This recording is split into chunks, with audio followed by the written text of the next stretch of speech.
Got some magic in me. Every time I touch that track, it turns into gold. Everybody knows I've got some magic in me.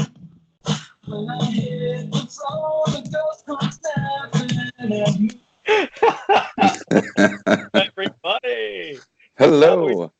Hello. What's up, Louie? How you doing today? Doing great. How are you doing today, Josh? Or tonight, rather? Yeah, you're right. Can't complain. Wednesday's in the books. We're that much closer to the weekend. That we are. We are week 6, ladies and gentlemen. That much closer to week 6. Woo! We are feeling the burn and grinding it out. I think there's some tilting starting to go on, and there are some teams out there that are just riding what they got. So it gotta do what you gotta do. Am I right? Yeah, I think it was Scott that texted out or messaged out earlier in the week that there was one game difference between 2nd to 9. I mean, which doesn't really say much, but we are in week 6. We are getting to the halfway point. I think we're gonna have a very similar situation to last year if it continues in this trend where it's anybody's game at this point. There are no. We do have an undefeated team. But anything can happen at this point. No, so. He's playing the right teams on the right week. I'll tell you. Yep. Let's just jump right into it, man. You want to give us a little bit of a recap here? What happened in week 5? Yes, I certainly do. Let me jump back here. Whoop, whoop. All right. So let's kick it off. Too Many Cooks fell short to Nuketown in our game of the week. Nuketown putting up 148 points to Too Many Cooks, 111. Number 1 seed, Berries and Cream, just made it past bottom of the barrel, 104 to 100. Gordo took down Circuited Browns in one of the higher scoring games of the week, 157 to 132. Silver Sterling took down Prescott Sterling, 143 to 136. And then that brings us to our game where you, my sir, dominated the shit out of me. 164 to 111. High score? Yeah, high score. Well done. Nothing I could have done anyway. You had some great waiver pickups in Philly. Great starts out of Chris Godwin and Russell Wilson. You brought the fire. I stopped watching football after the noon game. I go back and I saw Amari Cooper put up 40-something points. So I was like, well, that would have been great if my other team, everyone else on my team had done that. But if your Chargers would have put up a game, our game would have been something else to watch, man. That's true. And they had, because Amari, he really wanted that gap closed and made it happen for you. We did I think we had the most points scored in a fantasy week last week. Everyone had over 100. Mm-hmm.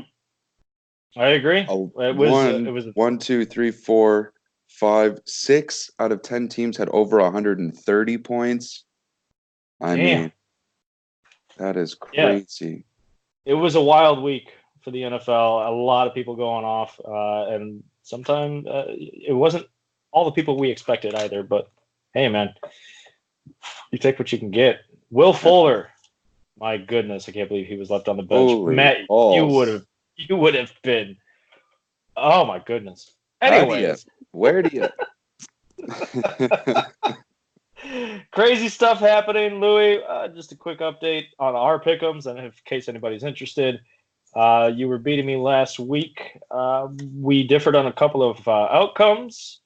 Now we're tied. We did. I stopped being objective and I moved into the subjective part, and I will not make that mistake again. Here we go. We're sitting 15 games apiece, correct, out of 25. Let's see what happens in week 6. We're half right. Half right. We're doing good, man. Doing good. Well, I guess we'll just jump right into it. got week 6 here.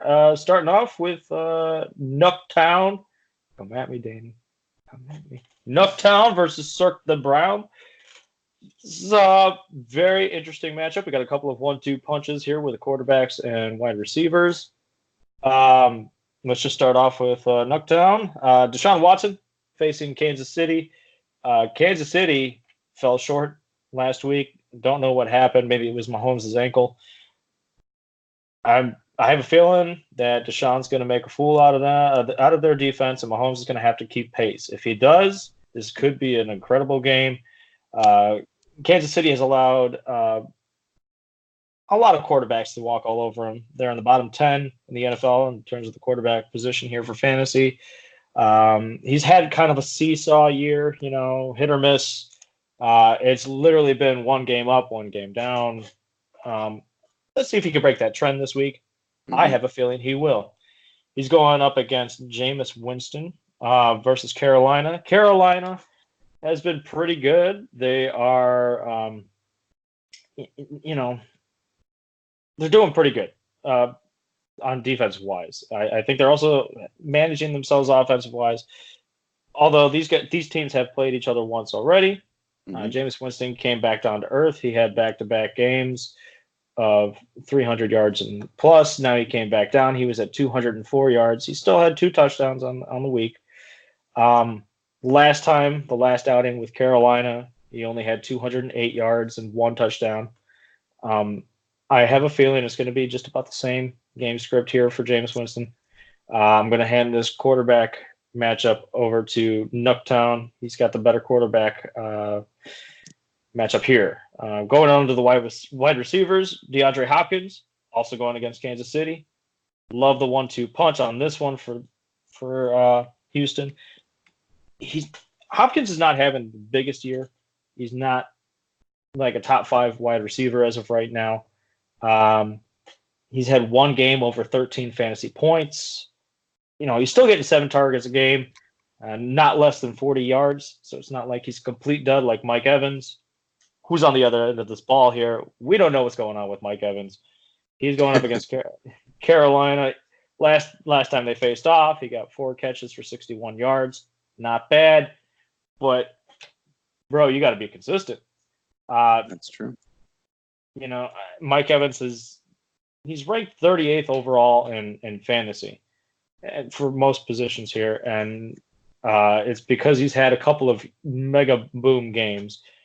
But then he also follows it up with a goose egg. So I'm going to hand that little matchup off to Hopkins. Keenan Allen is now in the wide receiver 2 spot for Nucktown, and I don't know where his targets are going. I'll give you a lowdown of the last 5 games. He's got 10 targets, 15 targets, 17 targets, and then 5 targets and 6 targets. I don't know where they're going. Maybe they're going to Austin Eckler. That's where they went last game. Who franchisee record. They're facing Pittsburgh. Pittsburgh is allowing the 14th most points to wide receivers.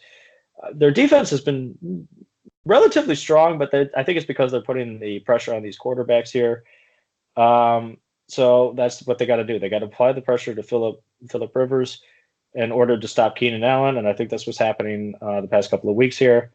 But I still like Keenan Allen and his matchup and his chances over DK Metcalf on the other side of the ball here. Listen, versus Cleveland.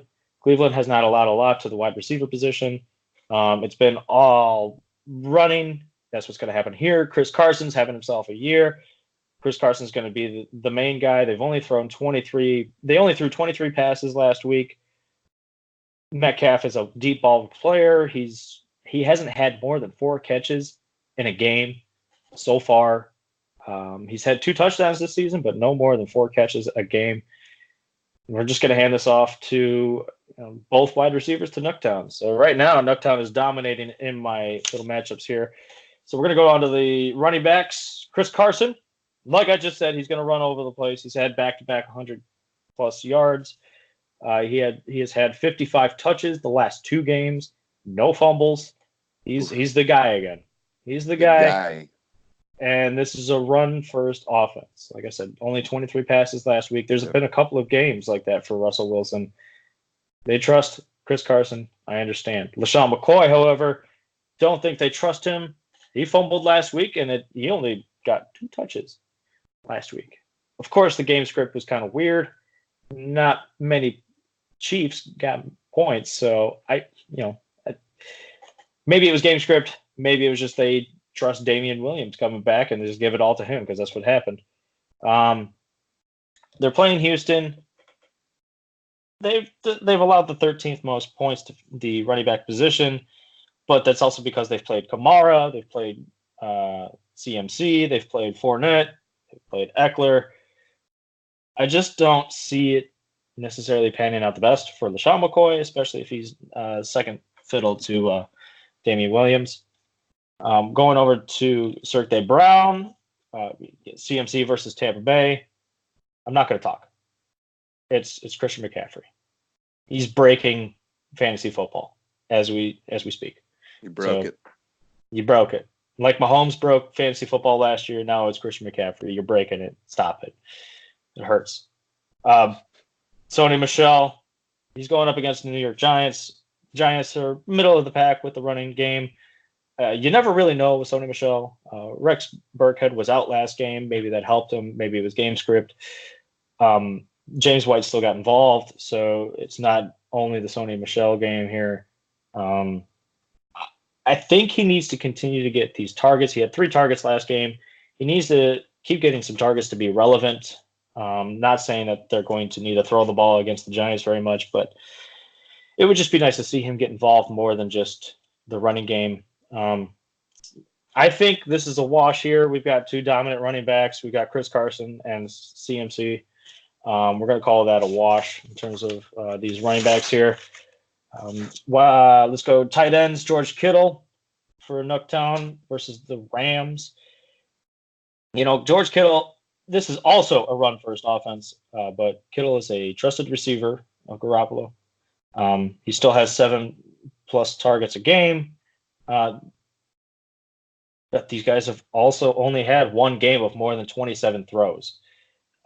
They are dominating. They had 250+ rush yards on this past weekend, Monday night. And I just, I don't know. Maybe Kittle, maybe not Kittle. I actually like him better this week than Zach Ertz. I'm just going to say right now, Zach Ertz is playing Minnesota. It's a tough defense. They will apply the pressure to Carson Wentz. Zach Ertz is averaging 9 targets a game, and he hasn't dropped below 54 yards a game this season, but he just scored his first touchdown. I don't know if the gates are open and he's going to go crazy or if he's going to go back and be quiet against Minnesota. I just like Kittle's chances a little bit more this week. I'm going to give the advantage to Kittle. In the flex position, Juju Smith-Schuster against the Chargers. Oh, man. I feel so bad for Juju. Feel so bad. 3rd-string quarterback throwing to him. It's been very streaky. He's depending on these long balls. I don't see it. I don't see it helping him very much with a 3rd-string quarterback this week. The Chargers have been pretty good against the pass.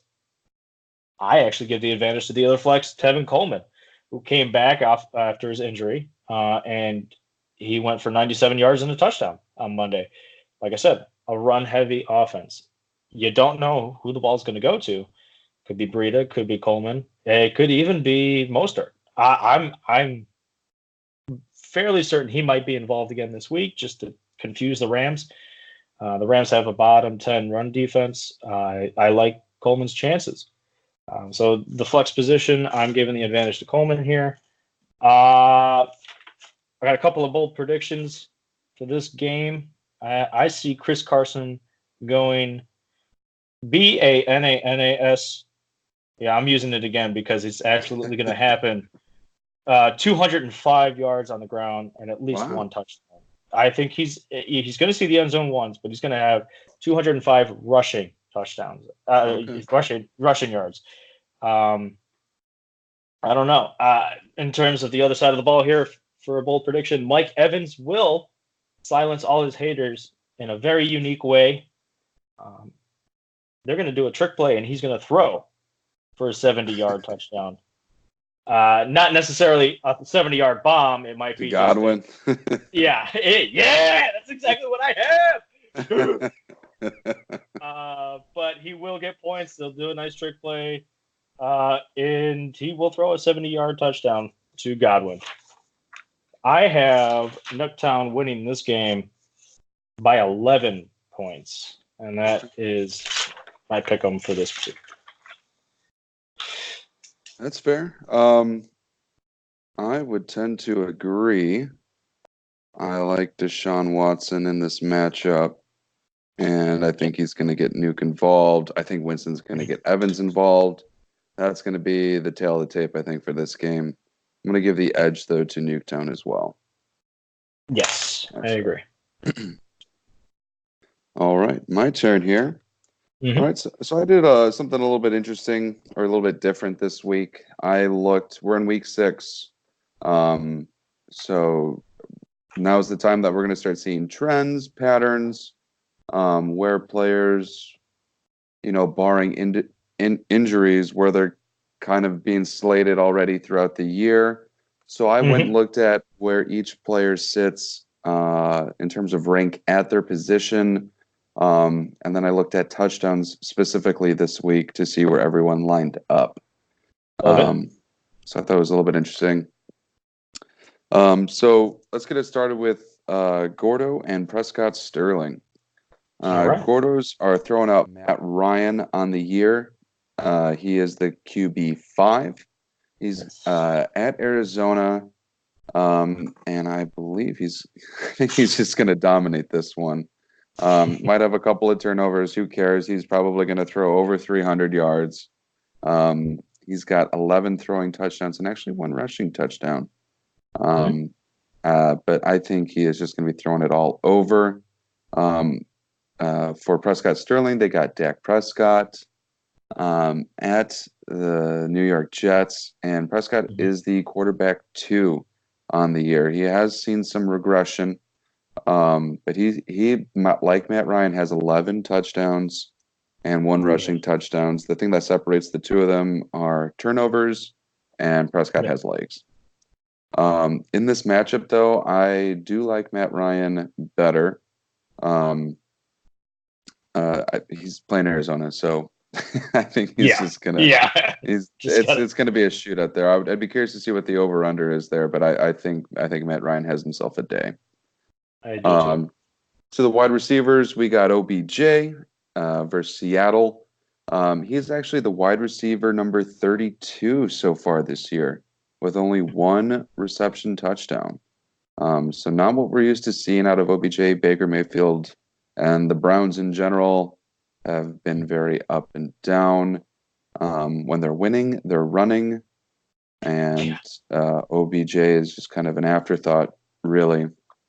Then we got Tyler Boyd at Baltimore. He's the wide receiver 14 on this year, also only with 1 reception touchdown. But he's getting the job done with yardages and targets. That's where he's really excelling over OBJ. On the other side, we have Adam Thielen at home against Philadelphia.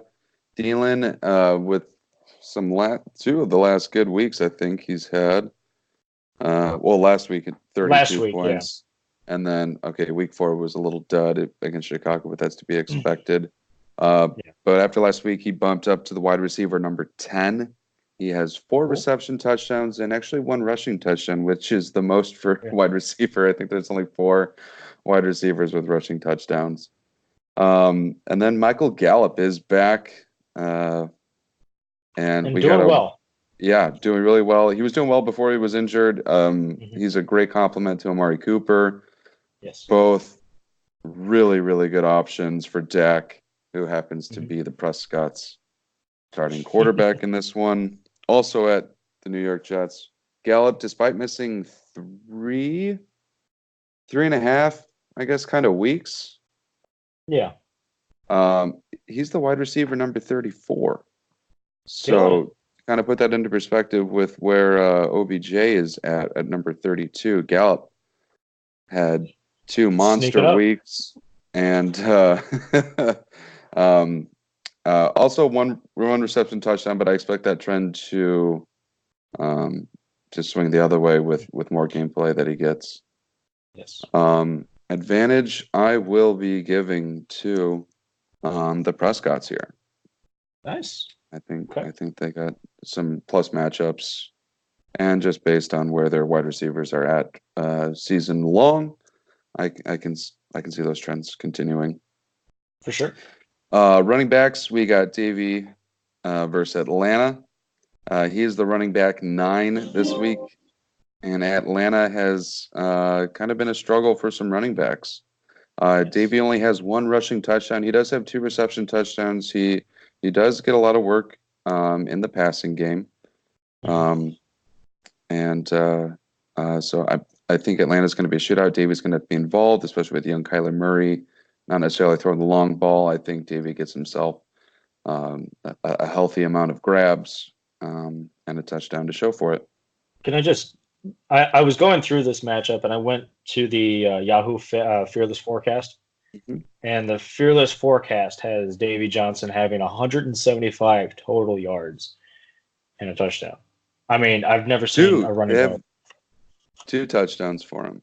Oh, 2 touchdowns. I'm sorry. Yeah. Wow. I've never seen a forecast that big for a running back. That is fearless. That is fearless. Indeed. Go ahead. I'm sorry.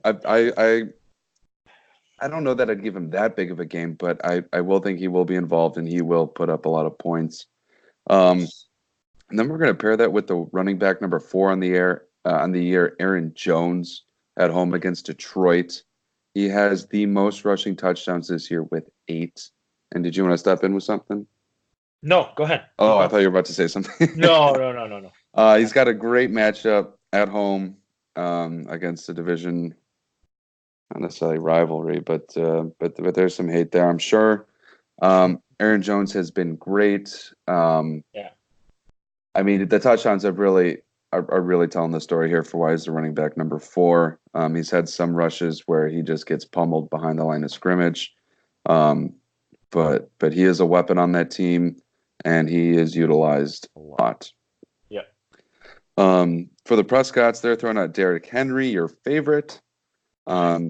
At Denver, he is the running back 10 on the year. He has 4 rushing touchdowns and then 1 reception touchdown that I'm sure we all remember in week 1. Was it week 1? It was week 1. Yeah, it was the slow trot to the end zone for 75. Yeah. I remember. Yeah, so I mean the dude's utilized. We talk about it every week how he's utilized. Running back 10. That's great value. I feel like Scott didn't draft him until like the 5th, 6th, 7th round or so. Great value there. And then Ezekiel Elliott, also at New York Jets. He's the running back 11 on this year. 4 rushing touchdowns. I don't know that he has any receiving touchdowns. Maybe I didn't look too hard on that one. But the dude's used. If Dallas is up, he goes out there. Feed me. I think I'm going to give the edge here to Gordo's. Their running backs are both ranked higher than any of the Prescott's running backs on the year. And I don't see that slowing down, especially with Davey. I'm expecting him to have a great game. Yeah. And he also picked up the backup too, just in case. It was a smart call. Strategy. Yeah. And then we got the tight ends, Austin Hooper, who has emerged as a top-tier tight end play. He is the tight end number 1. He is at Arizona in what is going to be a shootout. He has 2 reception touchdowns, which is the most for any tight end in the league, surprisingly. I figured we'd be at like 3 or 4 by now for a tight end. But it's Austin Hooper. And he is getting yards. He is getting targets. And he is there doing his thing. Then we got a pickup off the waiver. I don't remember how much fab was spent on him, but Gerald Everett going up against San Francisco. Gerald Everett, after his big game last week, is the tight end number 10. So he is playable for a 10-man fantasy league, having that number 10 spot. Yeah. He has 1 reception touchdown on the year. game script, and I think game plan was to use him last week, and boy, did they ever. If that continues, I know that there are some issues with some Brandon Cooks I think you were mentioned earlier on the possible concussion. Robert Woods, I'll get to later, but he hasn't really played up to the hype or what we've known to appreciate for Robert Woods. And so Gerald Everett could see himself another sneaky start here. So it could be a great pickup. We'll certainly find out, especially with Waller being on the bye. It's a great pickup for the bye, flex play. Will Fuller into the lineup after his booming last week. It's at Kansas City. I don't know that. What did he get? 3 or 4 last week? 3. It was 3, I think. Yeah. So it was like 200 and something. It's hard to say that anyone will mimic a 3-touchdown game again. So I can't say that, but I could see 1. I would boldly predict 2 if it went there. He's the wide receiver 7 on the year, but that's because he had a 40 or 50 point game last week. Other than that, he hasn't really done anything, but Deshaun really hasn't showed up. So with Fuller back, teams are going to be all confused on what to do. If their game plan is to stop Hopkins, then Fuller is going to have himself a day. Bringing us to the other side, Larry Fitzgerald in that Atlanta game. We got a lot of players. There's a lot of players. In this matchup here. He's the wide receiver 18 on the year. He has 2 reception touchdowns, and he is a target favorite for the young gun Kyler Murray, who I just picked up. Thank you. I got my score spread going to the Gordos by 6. Running back play, quarterback play, tight end. Wow, I have him at 6 as well. Will Fuller, I think, could have himself another game. I'm boldly predicting OBJ. It's going to have 2 TDs. I don't know about the yardages, but if he's going to get back to where he needs to be for his season and career averages in terms of touchdowns in the air, he's got to get off to a better start. Or he's going to have himself a good game this week. So I'm giving him 2 touchdowns this week. Dak, I have him going off for 400 yards and 4 touchdowns. And that's where I combine yards. I think he could get like 70 rushing yards as well. But he's going to have himself a great game, I think. I think both quarterbacks are, truly. I mean, to have 2 top 5s in the same matchup, it is going to be a lot of fun to see who puts up the most points. I agree. Actually, after going through that, I didn't look at their matchups player by player, but after hearing all that, that's going to be a high-scoring game. Yeah, it's going to be good. I think so as well. I definitely, just with the players I see here, I don't even bother getting into the kickers or defense, but that's fair. I could see this game, both teams scoring over 130 points. Easy. Yeah, I do have Gordo winning by 6 as well. The spread on that. Very good. Cool. All right. Rightio. And so it looks like we're agreeing on the first 2 games here. That's fine. We'll switch it up. I bet you. Sure we will. All right. Third matchup we're coming across here. Too Many Cooks versus Kerryons My Wayward. Hello. Threw off my predictions. I did this at lunch. Threw me off. Phillip Rivers no longer on your team. When I texted, I was like, just so you know, I picked up Kyler Murray. You might need a rewrite. And then halfway through the day, Evan Ingram went out. So, I've had quite a Wednesday, man. I have had quite a Wednesday. I dropped Kareem Hunt. Any one of you having a roster spot, go at it. I said, to hell with it. I want to win really well right now. I want to win this year. I don't care about getting him in the 15th round next year. Maybe, who knows? Maybe he'll land back on my team somehow. So stranger things have happened. That's fair. Well then, so with your matchup here, let's go to the quarterbacks. Aaron Rodgers for Too Many Cooks versus Detroit. Aaron Jones was the scripted man last week in Week 5. It could happen again. Not entirely sure. Detroit's kind of middle of the pack again when it comes to the quarterback position here in fantasy football. Aaron Rodgers, he has only one game of over 238 yards. He's only averaging 16.3 points on the year in fantasy. It's not the same Aaron Rodgers we've seen that we're used to, the dominant one, or number one or number two. It's tough to say what's going to happen against Detroit. It's a division game. I just don't see it. It's going to be a grind. That game's going to be a grind. I could say game. I see Aaron Jones just getting involved like crazy again, which is why I'm going to hand the quarterback matchup here off to Kyler Murray. Great pickup. I was definitely tempted to put him on my bench here and see what happens. He's facing Atlanta. He had 32 passes last week. He could still get it down on the ground. He had 93 rushing yards himself and a touchdown. Atlanta looks awful. Kyler Murray has the weapons. I know Christian Kirk isn't necessarily back yet, but we saw Chase Edmonds. We saw David Johnson get involved last week. We have Fitzgerald. The weapons are there.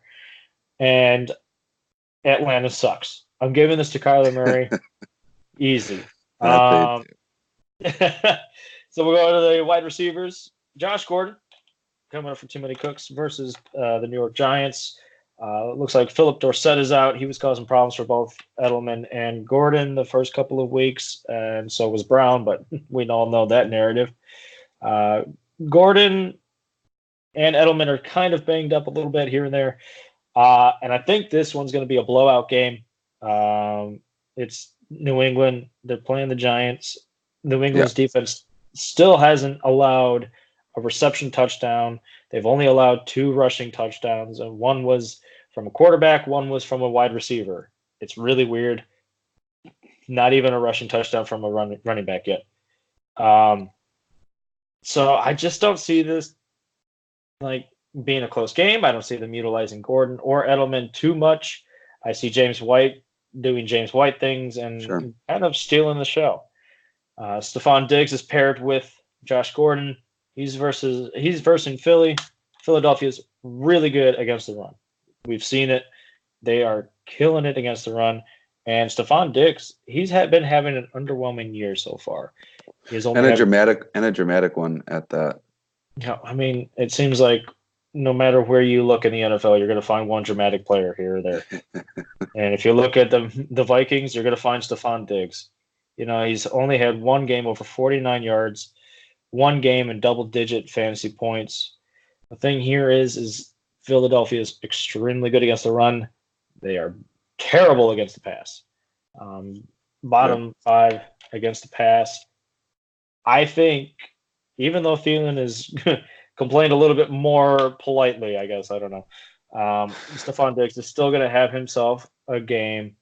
It's going to be great for him.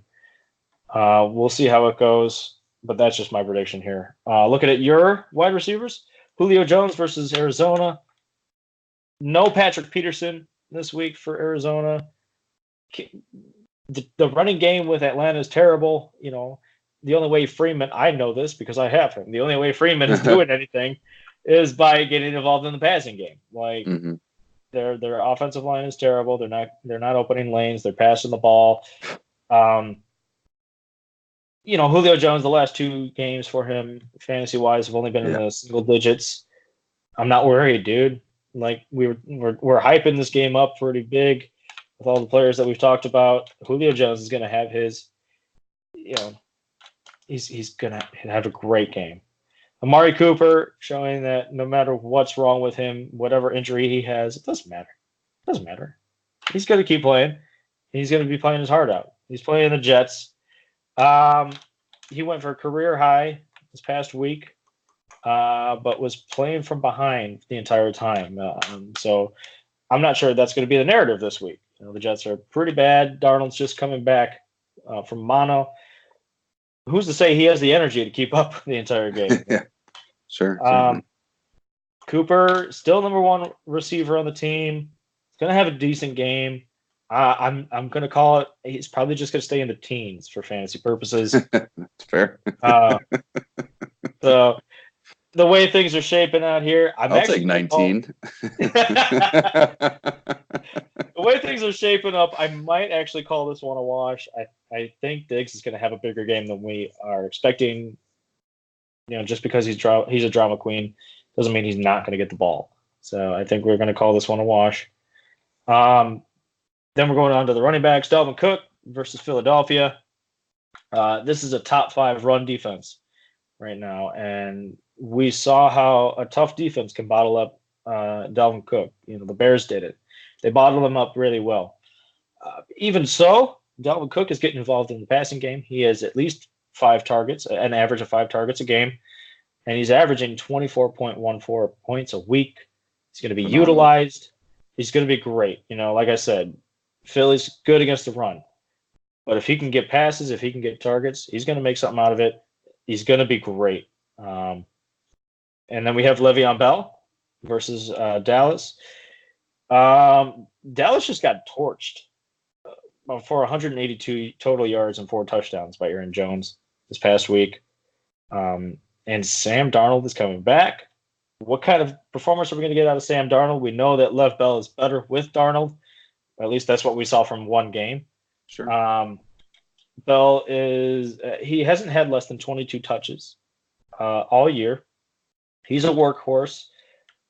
Is he going to repeat what Aaron Jones just did? No, I don't think so. He's going to have a decent game. I'm going to call it somewhere in the teens. He'll take 19.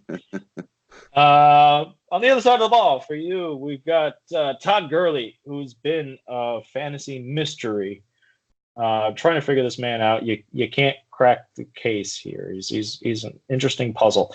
He's going up against San Francisco, and I know they've played one less game than the majority of the league with that bye week, but they have the absolute best run defense in the league. They just held Nick Chubb to under 100 yards on 16 attempts. Yeah, that sounds like a lot, but Nick Chubb just went completely gaga the week before. So it's kind of impressive what they're doing. They're holding running backs back, and Todd Gurley doesn't look like he's a ferocious running back like Nick Chubb this year. He's still going through some injury stuff. Mm-hmm. Basically, what you're going to be hoping for out of Todd Gurley is the same thing you got last week, some nice goal line carries. That's what we're hoping for at this point. I think that's the best utilization you're going to get of Todd Gurley this week. It worked last week. We'll see. It did. I'll tell you what, after that Thursday game, I was a little nervous. Dude, shut up, man. Whoa. Okay. Anyways. Kerryon Johnson versus Green Bay. Green Bay has a bottom 3 run defense. They're just not good against the run. I don't know what it is, but they're not good against the run. Kerryon Johnson's averaging 13 points this year. I think he can boost the numbers with this terrible run defense. That they are trying to spread the ball around. Hockenson had a great day one week. We saw Marvin Jones, we saw Kenny Galladay, we saw Kerryon Johnson. Everybody's had a nice involvement in this offense.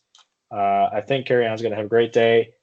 I actually think he's going to have a better day than Le'Veon Bell. So I'm actually calling this another wash. Okay. Now we're going on to the tight ends. Mark Andrews versus Cincinnati.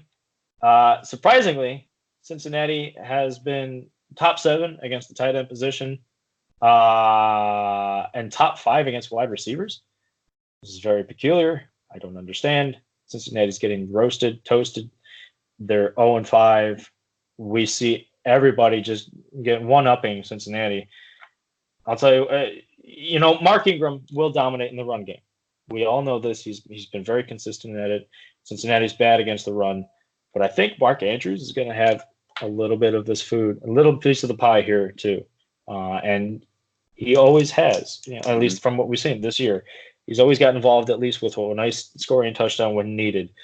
I actually give him the advantage over Jimmy Graham. Now, I only say this because Jimmy Graham, It's a good filler for an injury week. I don't know what happens with Green Bay's offense. I like the pickup because if Devontae Adams sits, you have a good chance of a nice score from Jimmy Graham. I just don't think you're going to get big yardage like you would potentially out of Mark Andrews. Yes, both of these players, there's a lot of potential. Not to say that anything's guaranteed out of these matchups. I just, you're playing a game that it could be 10 points, it could be 4 points. You don't know with Jimmy Graham. He ain't. Or the it could be Graham cracker. it could be no points too. Could be no points. Yeah, I am gambling big time here. he ain't the same Graham cracker he used to be. So I'm giving the advantage to tight end position to Mark Andrews. Stale Graham cracker. Stale. Ooh, stale. So we'll go ahead and move the ball over here to the flex position. Leonard Fournette comes in for too many cooks. New Orleans, they've been top 5 against the run. But Jacksonville has been moving the ball very well. And it's been very nice to see being led by Gardner Minshew, the mustache assassin. It's very impressive what he's been able to do with the ball, which only opens up possibilities for Fournette. He's gotten his involvement has steadily increased throughout the year because of it, because Minshew has gotten more comfortable back there in the pocket. And they almost came back and won from behind, or at least tied it up from behind last week. So I think Fournette has himself another decent game. For you, we have Austin Eckler again. Why not? Why not? I like it. I like it. He had 15 receptions last week, or is it targets? I can't remember. No, 16 targets, 15 receptions. He's still getting involved, despite Melvin Gordon coming back. I think Eckler is going to be just as involved. Pittsburgh is middle of the pack for running backs. Like I said, their main success is going to apply the pressure to Phillip Rivers, and if he gets the pressure brought to him, he's going to dump off, and it's going to be to Eckler. I think he's going to have a very successful game along with Gordon. I just think that Fournette has a slightly more successful game. I like what Jacksonville is doing with the ball on offense. I like how they're moving everything. So I'm giving the flex advantage to Fournette. I'm giving the overall advantage in this matchup to too many cooks. It's going to be a close one. It's going to be about 5 points spread here. 5-point differential. For the bold predictions, I was talking up Stephon Diggs. Stephon's going to dig his way out of this hole. That's what's going to happen. He's going to go for 152 and 2 touchdowns. He's going to go for 2. I just like the matchup. I like the opportunity. Yeah. Kyler Murray is my bold prediction for you. And it's going to be bold because he's going to get 300 passing yards and 175 yards on the ground himself. He's gonna channel his inner Michael Vick, and he's gonna have 4. That's a lot of bonus points. It's a lot of bonus points. Like I said, I'm giving your 125 yards receiving as well. Dude, it may be. He'll throw it up and catch it himself. I can't stress enough. Are you expecting a 100-point game out of the guy? That's the first triple we've ever seen. Yeah, dude. I like the matchup against Atlanta. You're gonna get some mad. This is why I wanted him. I was heavily contemplating picking him up. Great pickup. He's gonna do great. Yeah. Part of my reasoning for picking him up, I was explaining to Josh before the show, was that in the predictions that I was looking through, the stats that I was looking through, Phillip Rivers was like the quarterback 15 or 16 on the year, and Kyler Murray was sitting at right between the 9 and 11 spot. So I was like, you know what? I kind of need to be bold today. I had my tight end go down. I Might as had well try kicker something. go down. Most of your bench is out. Like, Yeah, so I was like, you know what? I am so tired of playing the Philip Rivers game. I'm gonna go with the young gun. He was on my team a few weeks ago. yeah, yeah. Didn't do anything You're still that well finding for himself. me, but yeah, he's a young kid. I think if the offense clicks, I think he can go big. Um, I just don't think overall he's going to get you the win. Yeah, like I said, it's going to be close. They're going to beat you by yeah, 5 points. yeah. You had Eric winning. I will tend to agree with that as well. I'm Okay. hoping the opposite is true. But his running backs are just looking really good. I think my only Yes. chance is if Kyler Murray goes off, my wide receivers do what they do. Austin Eckler's utilized, and I hope I have a defense that can keep up with New England. I mean, they are what the 20th ranked offensive Yeah. fantasy point fantasy point. So, and they got a great matchup against the Giants. They're killing it. I honestly, Oh, they might have. I think New England's defense has more points than Odell Beckham on the year. oh, So, definitely.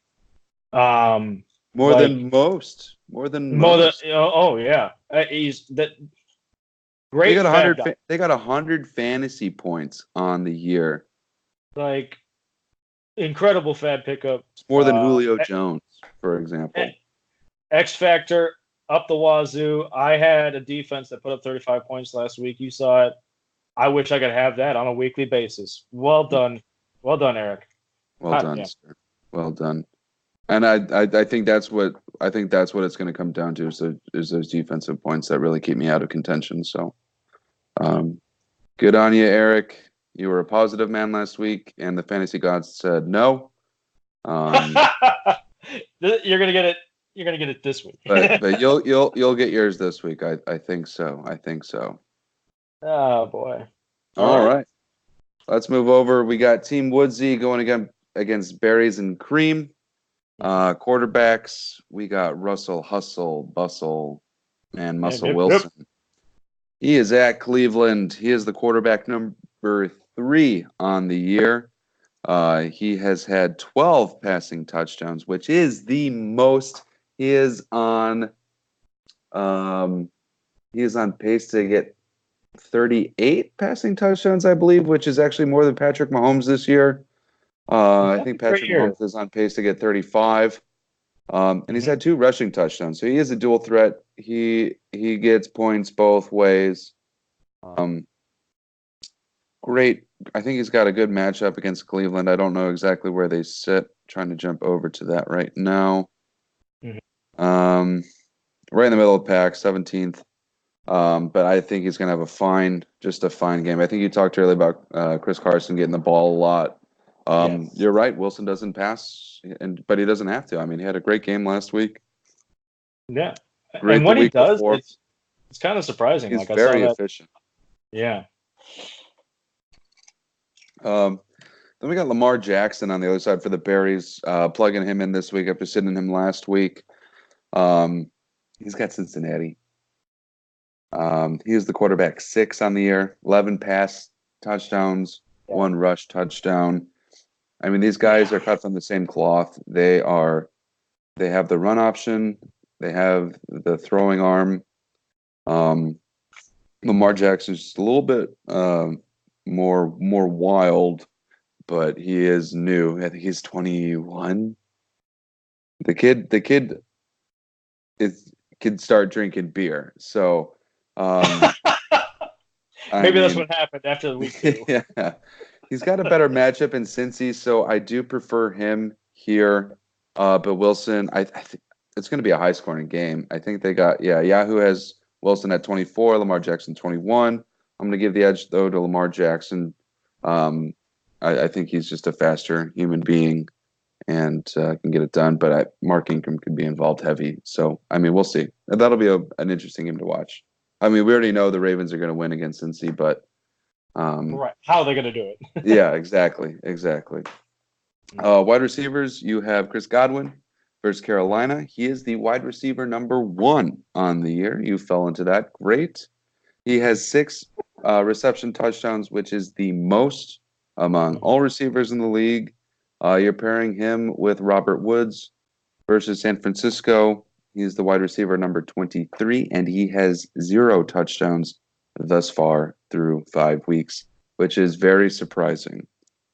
I'm just going to look up a quick stat on him. He had 6 last year.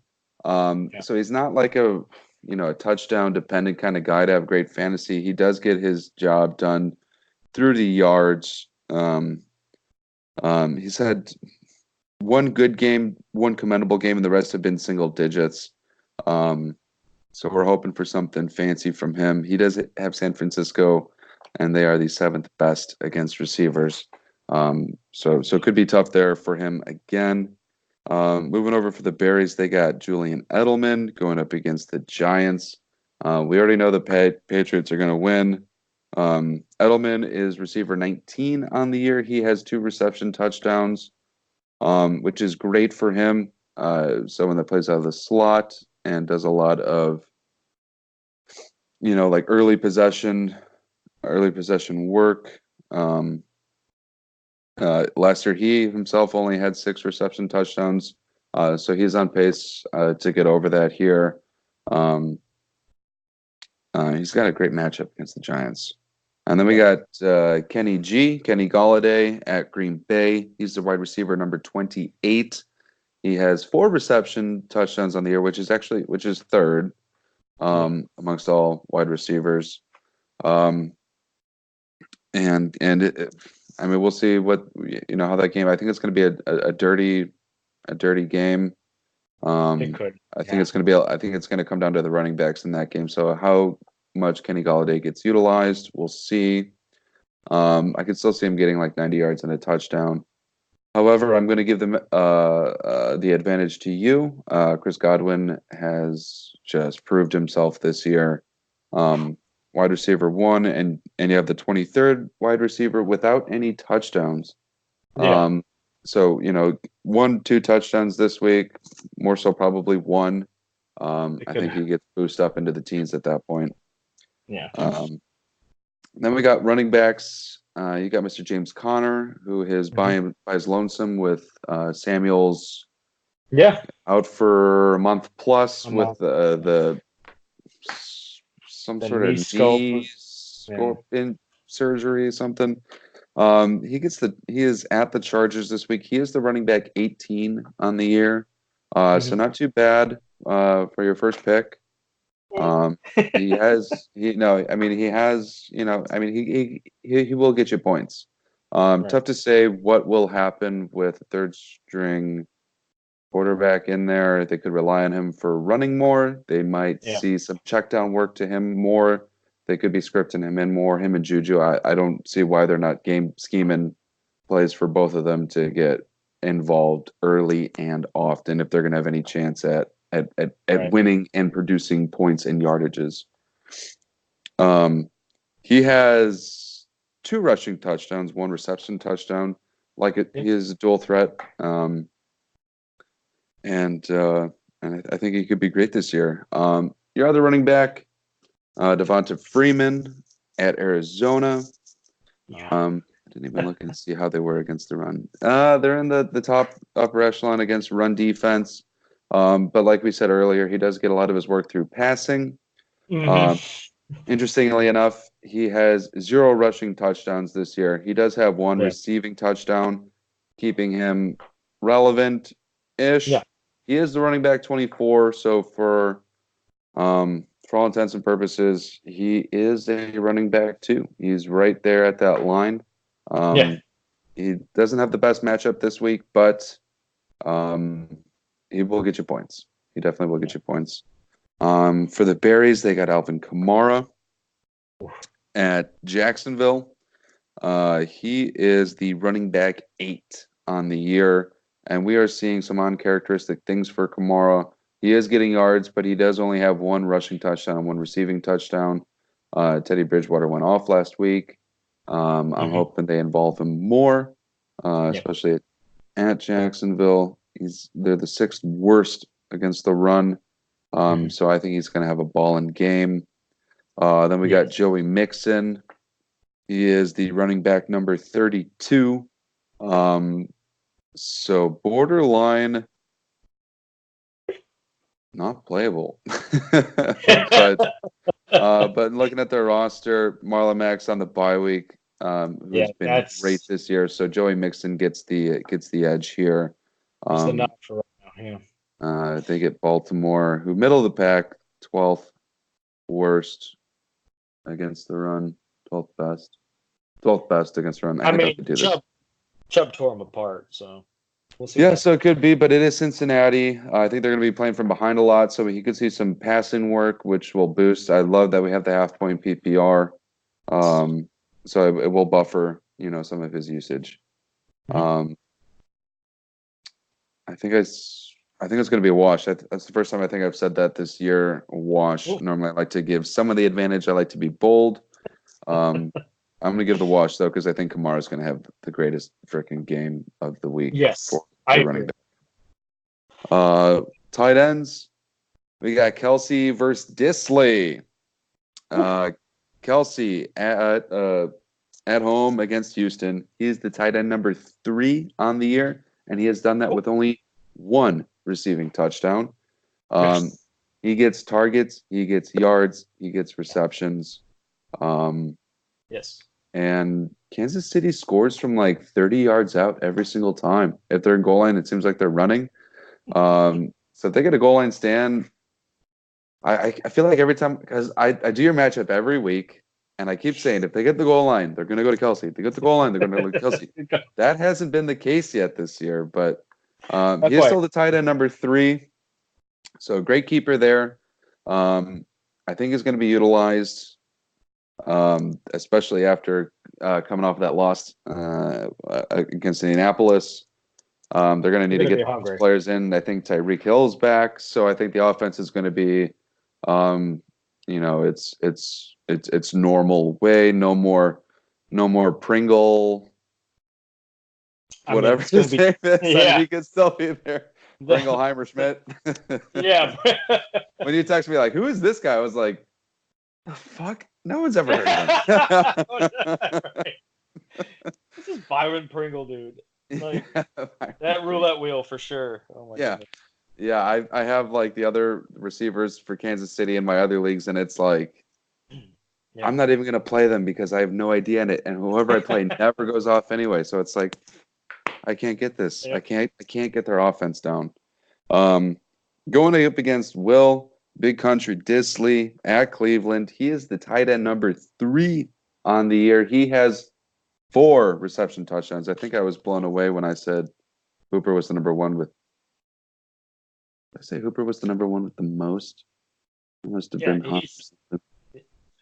Yeah, Austin Hooper. That is not the most. It is Will Disley with the most. He has 4 reception touchdowns. Disley's killing it. He's killing it. He's killing it. He is a target. He has proven himself. Yes. He has thrown to, and those touchdowns are really padding the stats for him. They are boosting him up, and I don't see why that doesn't continue. He's had, I don't know what the average is, 0.9 touchdowns per game at this point. So makes sense. He is doing really well. Kelsey in the minus matchup. I know he's matchup proof anyway, but they could be scheming other things for that offense. They could. So I will give the advantage to Disley here, just in a plus matchup. He should find himself open. It's going to be close. I think I asked you who last week was going to have more fantasy points, Tyler Lockett or Will Disley. Tyler Lockett had that one amazing touchdown reception. And I think Disley was only like 2 points behind him. So the dude is relevant. Great waiver pickup. Yes. Especially with I don't remember who Robbie drafted as his tight end. But Disley is doing things. Hunter Henry, maybe? You're right. Oh, and he could be back this week. Yeah. Moving over to the flex position, we got I can never say his Marquise Brown. Hollywood. At home against Cincinnati. He is the wide receiver number 16 on the year. Granted, he did have a really great first week against Miami, as all players should. He only has one reception touchdown. I don't feel like that could be right. Let me double check that. Oh, that's not right. He had like 2 the first week. He has 3. Oh, I wrote 3. I was looking at the wrong line. Okay. Yeah, he does have 3 reception touchdowns this week or during the season. He's a fine play against Cincinnati. No issues with that, especially talking earlier, Lamar Jackson going off. That could help buffer some points that we could be seeing out of Jackson. Yeah. And then we got Cortland Sutton, who, man, I seem to drop like breakout wide receivers. I remember I dropped Adam Thielen his rookie year. I couldn't hold on to him. Dropped him after 5 weeks. I drafted him the last round of the draft. Dropped him. Danny picks him up, and he's a freaking superstar.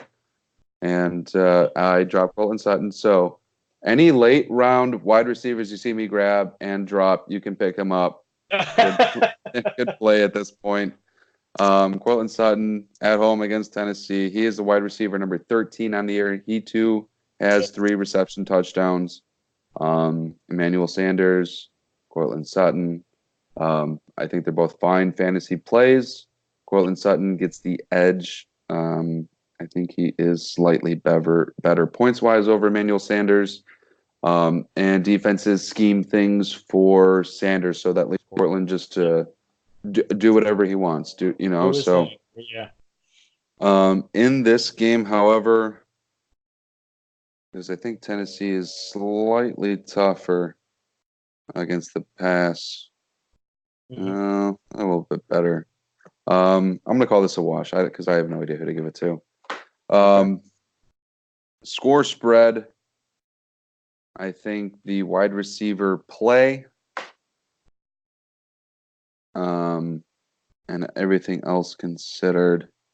Seattle against Cleveland, Robbie Gould, Sly in Carolina. That's tough. I'm going to give the scoring spread to you by 1 point. Could be a tie. Could be a tie whenever we play, what's that drinking game? Irish poker or whatever. Oh, Irish poker. I love to go same. So I could see this being same. That's and fair. a tie. But we will see because we got the decimal point. Although we almost saw one a couple years ago. My bold predictions, I think Woods gets on the touchdown train. I think he gets 2 this week. Only 80 yards. That's fair. Only 80 yards, but I think if the Rams want to do well, Woods needs to be involved and he needs to be throwing the ball. Yes. My other bold prediction is for Kamara. I got him with 2 touchdowns, 1 reception, 1 running, 200 total yards, which is maybe that's not bold enough, but I think for what he's done thus far this year, I think it's good. I think that's great. I think that's great. Yeah, for what's been happening with him, that's a nice bold prediction. I have berries and cream creaming me by 8 points this week. That's fair. I'm looking at the projections, Yahoo has you winning by over 6 points. I think Lamar makes things happen. I see Willie Snead involved when Marquise Brown isn't available, and Mark Andrews as well. Yeah. There's a lot of weapons out there. It's tough. I think that Lamar might be a game changer, and Carolina could also be a game changer. I'm just going to that. You scooped up Royce Freeman. Yes, I did. Carolina's defense has 20 sacks on the year, so they could have a really good outing. We'll see. I'm putting berries and cream ahead of struggling. Yeah, you guys both have good defense options going in. I don't think Yahoo has the projections right. I think Baker turns the ball over. Jameis Winston. It depends on the Jameis that shows up. So wish Jameis shows up. Absolutely. It'll be an interesting game. It's going to be a close one. It was really hard to give, but I think you have had sort of the train rolling the past couple of weeks. So I mean, why not? Why not stick with it? I mean, we have you went up against an undefeated team. And we'll see what happens. I think he stays undefeated, but you know what? Like you said, it could be close. It could be far away. You know, it's just we'll see who shows up and if Marquise Brown gets involved to cancel out some points. Yeah. We'll see. All right, ladies and gentlemen, we have reached that time. It's time for the game of the week. Oh. All right, this week we have two Scotts playing each other. Scott 1 and Scott 2. Scott 1, Scott 2. We'll actually see who's Scott 1 and Scott 3. It could be. I don't know. We'll see which Scott ends up in last place at the end of this game of the week. I think it'll be good. We got Silver Sterlings versus the bottom of the barrel. Oof. I tell you what, it sounds like it is a match for last place. Game of the week does not have to be who we think is going to score the most points.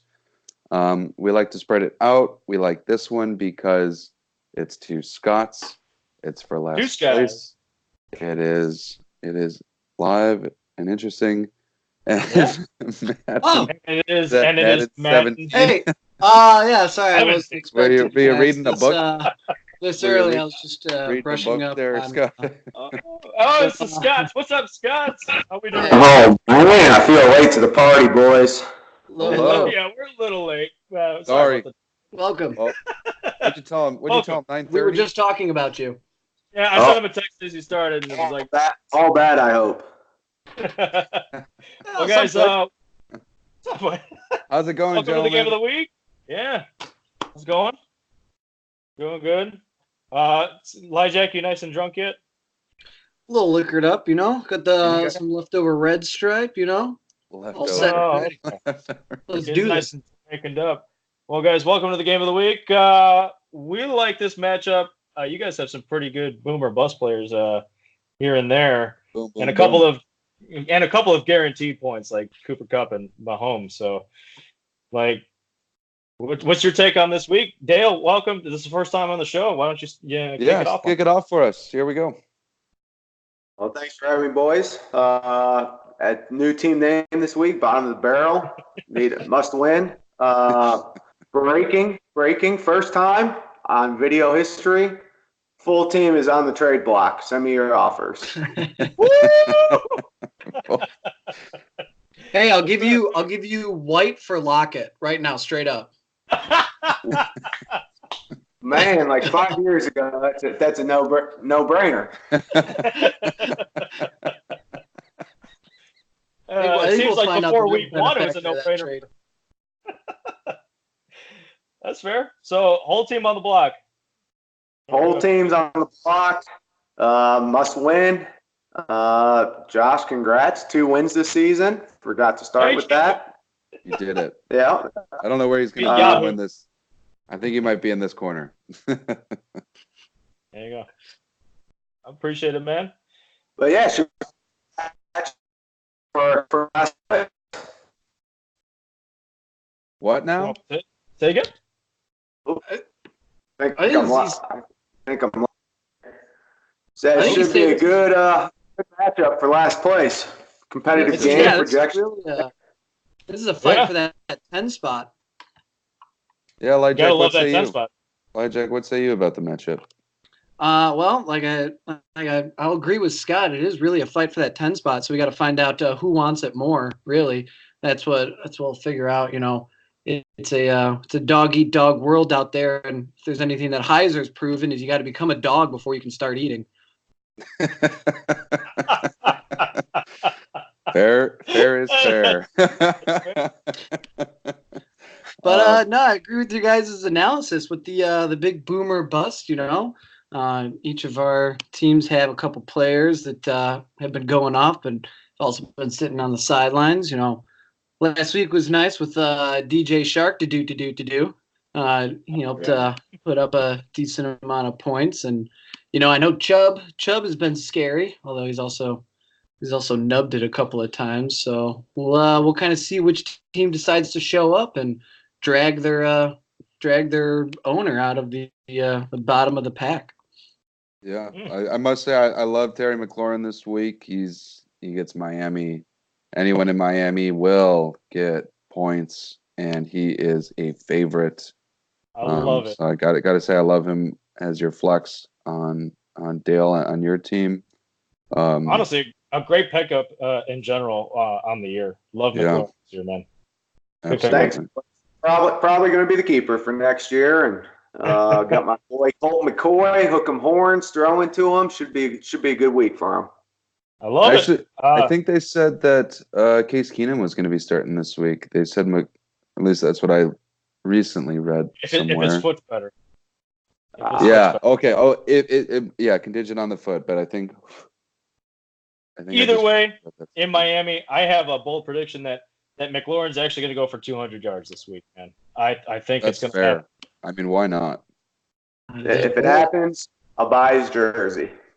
There we go. You hear that, Terry? You got 7 subscribers over here.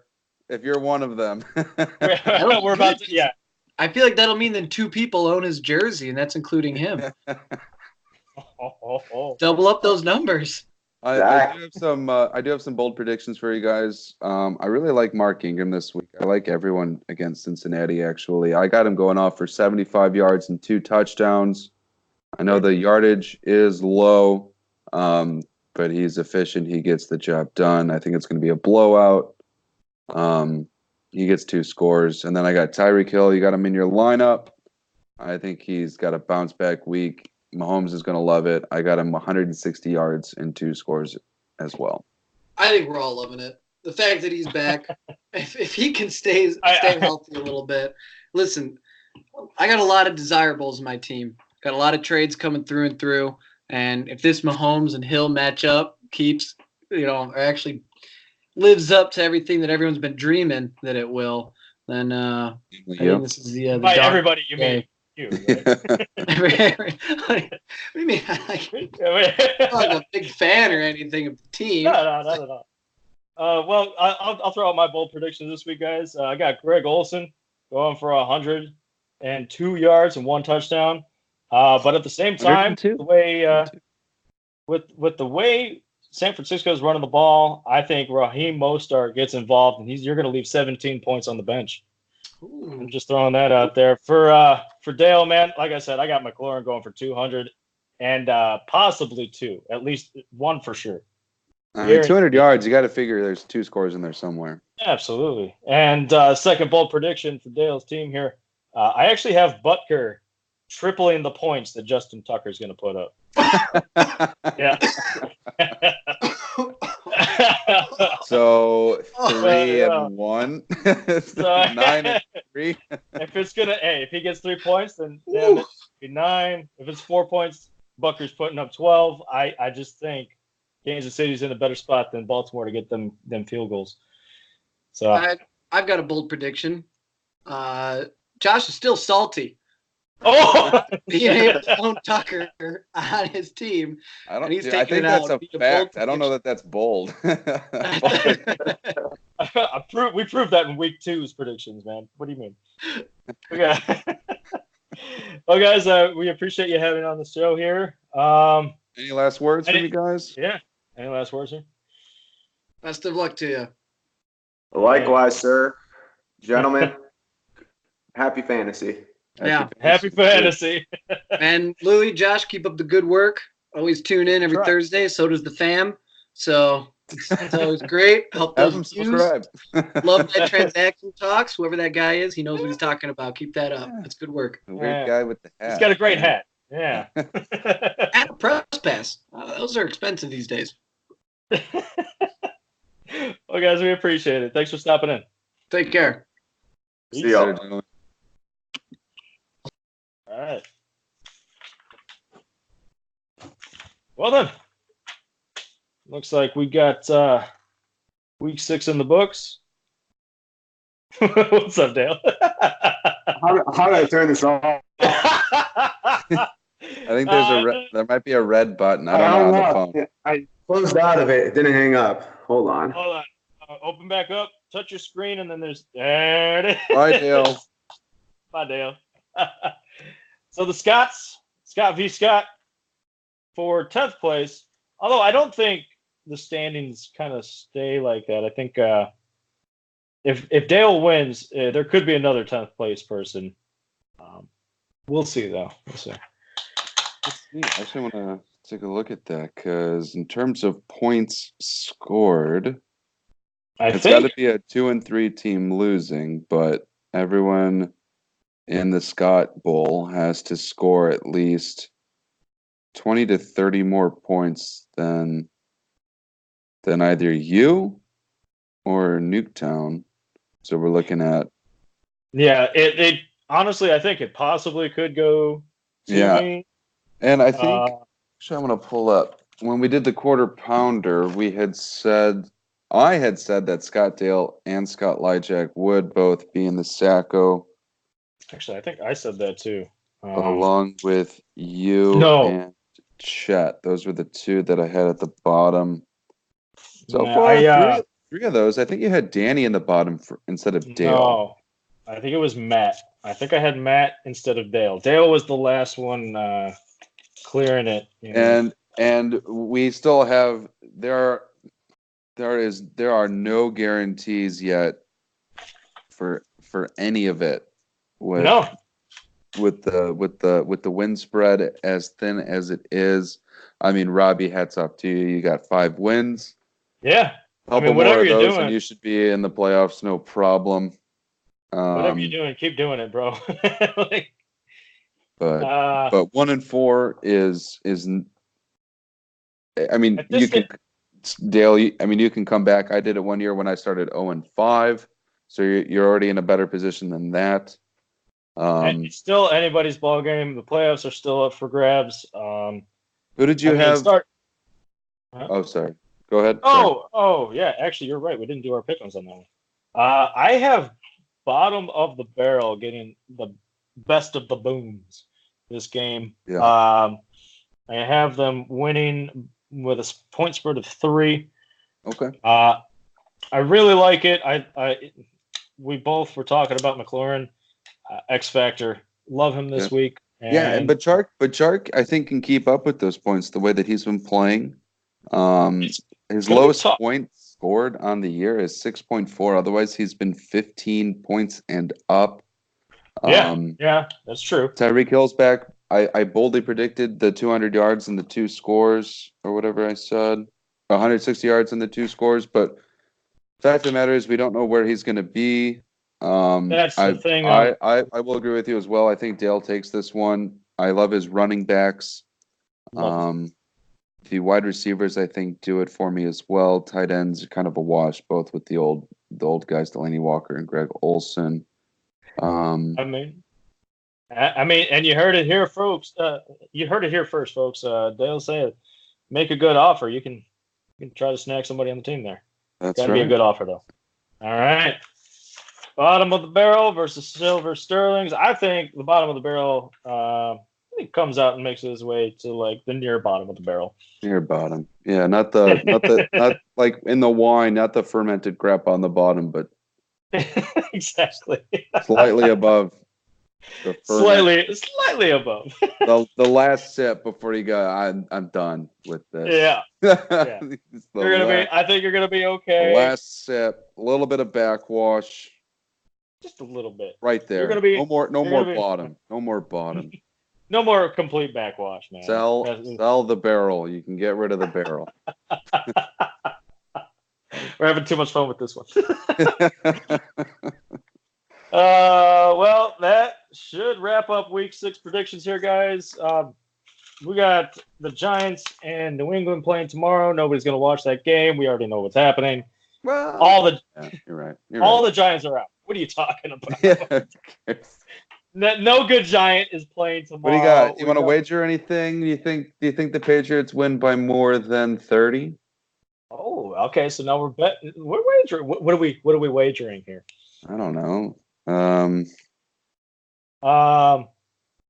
Let's see here. winner here. Okay, so win by 30, you say. 30.5. It's got to be 30.5. 30.5. Whatever you take, I'll take the other, and then the other person has to eat like a habanero or something. I like this. I like this a lot. Let's see here. Shit. 30.5. They're probably gonna go over. You think over? That's a bold call on my part here, but I think it's gonna be over 30.5. 30. All right, I'll take the under. Loser will eat a habanero pepper next week. I'll make sure to stop by the store and give their predictions. it'll be like early in the episode too, so they have to give the predictions like that. Oh, during the first predictions that they do, Yep. they have to do it post habanero. I love it. All right, guys. So that's exciting. We got Dale's team for the right price. You got that up for grabs there, or a habanero bet. Boy, this is gonna be good. The Habanero Hot Take. Habanero Hot Take. Week 6, Habanero Hot Take. We may have just started a trend. I don't see this thing being a weekly thing, but Probably why not. the heck not? We're at week 6. We haven't done anything crazy yet. Listen, it makes this Thursday night game something. Like I'm okay with that. All right, guys. Well, thank you so much for tuning in. Week 6 is underway. Best of luck out there. And as always, go sports. Go sports. Let's do it. Hi, my name is Bob. Let's do it. I got some magic in me. Every time I touch that track, it turns into gold. Everybody knows I've got the magic